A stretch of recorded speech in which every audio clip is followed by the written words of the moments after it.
un festival qui nous a demandé un quart de siècle.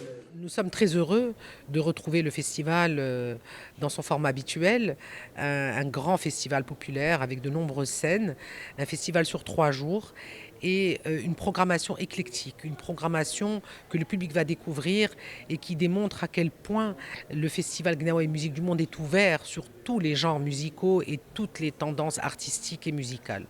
Nous avons donc 2 grandes scènes avec des grands noms, des résidences, des fusions. Nous avons des Qawwali qui viennent du Pakistan, nous avons une grande musicienne qui s'appelle Shilassou qui vient de Belgique, nous avons le fils de Bob Marley, Mani Marley, qui va venir jouer le répertoire de son père. Nous avons Eliades Ochoa, le membre fondateur du groupe Buena Vista Social Club, et je ne peux tous les citer, mais tout ce que je peux vous assurer, c'est que ce sera une très belle édition, un grand cru, et évidemment tous les grands ma'allem du Maroc. Nous avons cette année 35 ma'allem qui participent au lieu de 20 à 24 habituellement, donc le festival grandit.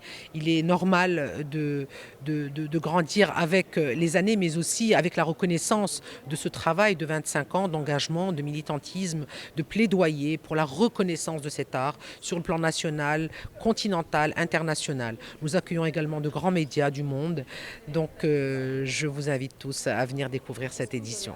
Cette édition s'inscrit aussi au lendemain, comme je le disais, d'une grande crise et avec une nouvelle génération de décideurs.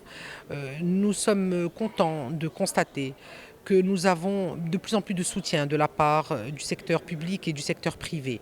Un partenariat public-privé qui va dans le sens d'un meilleur équilibrage pour pouvoir travailler sur une vision plus ambitieuse, à plus long terme, capitaliser sur 25 années de travail, d'un événement qui a beaucoup apporté à notre pays et qui s'inscrit aussi, qui s'installe à travers les générations. Donc je suis aujourd'hui beaucoup plus optimiste qu'avant sur l'avenir de cette manifestation. C'est vrai que les Américains, même après le Covid, n'ont pas tous accepté de venir en Europe. Par exemple, en France, il y a plein de festivals où il n'y avait que des Français. Et c'est vrai que c'est un peu plus dur, mais maintenant ça s'est quand même décanté. On redevient un peu normal, dans une ambiance normale, je veux dire.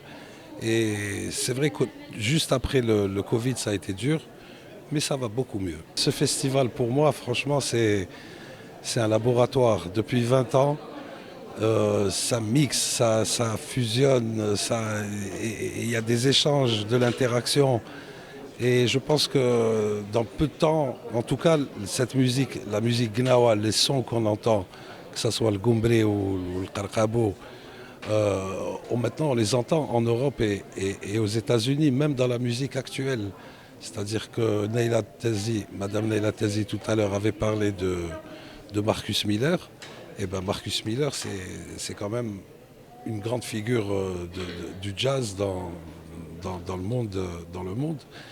Et un de ses disques, l'avant-dernier disque, il a joué du goumbri et il a mis des karkabous. Et il a fait si vous voulez, il a été l'ambassadeur du goumbri dans toutes ses télés, dans toutes ses interviews.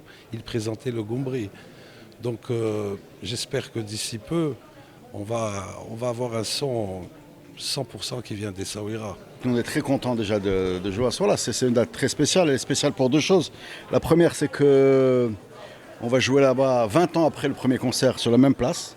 Moulay Hassan 2003 et Moulay Hassan 2023. Il s'est passé beaucoup de choses entre les 2 dates. C'est une émotion quand même. Et la deuxième chose qui nous fait très plaisir, c'est qu'on va avoir... On va avoir pour cette date Atman et Anwar qui ont quitté le Maroc et qui vont revenir spécialement. Donc ça va être la grande formation de Hoba un peu large, quoi. Avec ceux qui ont quitté, non pas Hoba parce qu'on ne peut pas quitter Hoba, mais qui ont quitté le Maroc et qui vont revenir. Donc 8 personnes sur scène, Inch'Allah.